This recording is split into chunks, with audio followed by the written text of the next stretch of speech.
भगवान श्री राम को देखने की लालसा मन में पाले हुए राजा जनक जी शीघ्रता से लंबे लंबे कदम बढ़ाते हुए आगे बढ़ते जा रहे हैं। इधर भगवान श्री राम भी राजा जनक की ओर बढ़ते जा रहे हैं। राम दरस लालसा उछाहू पथ श्रम लेसु कलेशु नकाहू। भगवान श्री राम को देखने की जो लालसा, जो प्रसन्नता, जो जिज्ञासा उनके मन में थी, रास्ते में कहीं भी विश्राम नहीं किया, संपूर्ण मार्ग चलते रहे, लेकिन उनके मुख पर थकावट, श्रम का कहीं कोई चिन्ह नहीं था। उनके चेहरे पर किसी प्रकार का यह भाव नहीं था, कहीं से वो थके हुए नहीं दिख रहे थे। मन तह जह रघुबर भय देहि बिनु मन तन दुख सुख सुधि केहि। मन तो उनके शरीर में था नहीं, मन तो निकल के भगवान श्री राम और बिटिया जानकी के पास था। थकावट या सुख, ये सबकी अनुभूति मन से होती है, और वह मन महाराजा विदेह के शरीर में था कहाँ।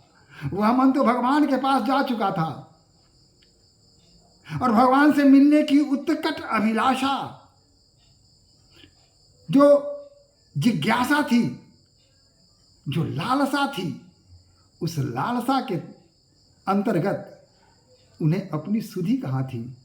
अपने नाम के अनुकूल विदेह तो थे ही वो, बस आगे बढ़ते जा रहे हैं। रास्ते में कहीं भी किसी प्रकार का कोई आराम नहीं, कोई विश्राम नहीं, लगातार यात्रा करते रहे, लेकिन थकावट का कोई चिन्ह उनके मुखड़े पर कहीं भी दृष्टिगत नहीं हो रहा था। आवत जनकु चले यही भांति सहित समाज प्रेम गति माती। आए निकट देखी अनुरागे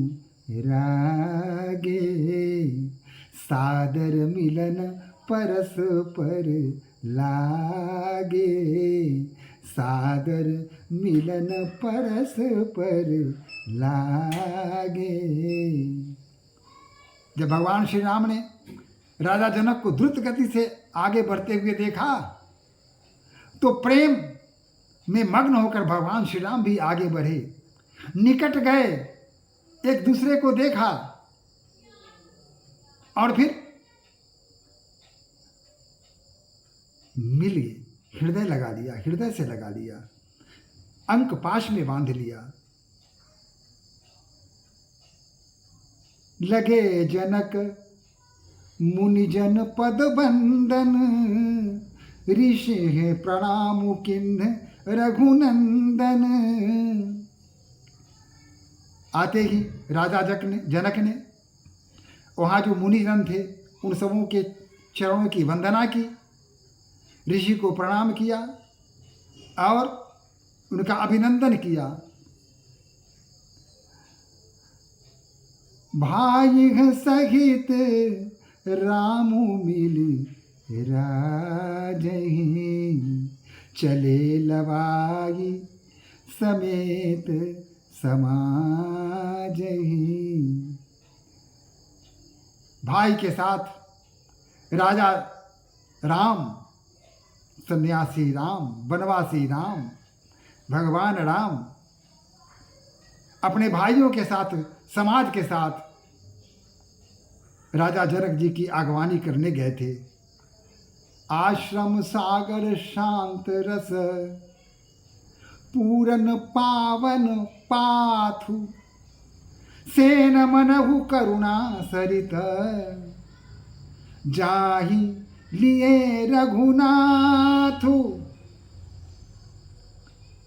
भगवान श्री राम ने राजा जनक के चरणों की वंदना की, उन्हें प्रणाम किया।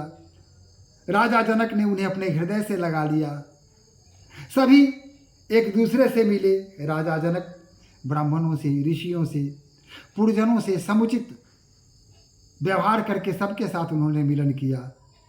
भगवान राम ने भी वहाँ से आए, उनके साथ आए। जो मंत्री थे, जो ब्राह्मण समाज थे, ऋषि थे, उन सबों के चरणों की वंदना की और फिर राजा जनक को अत्यंत आदर के साथ, विनम्रता के साथ आश्रम की ओर लिवा चले। और आश्रम सागर शांत रस पूरन पावन पाथु। आश्रम क्या था? मानो शांत, पवित्र,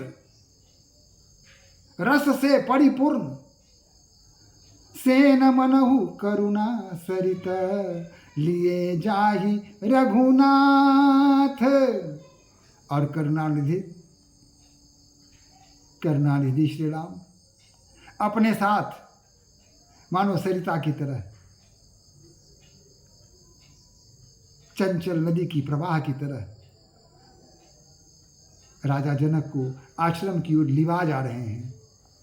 बोरति ज्ञान विराग करारे बचन सबोक मिलत नद नारे। बचन सशोक मिलत नद नारे सोच उसास समीर तरंगा। धीरज तट तरुवर कर भंगा। ज्ञान विराग, इसके सरिता है। सरिता के रूप में जैसे ज्ञान और विराग प्रवाहित हो रहे हों, और जो वचन था उनका वह मानो शोक को हरने वाला हो।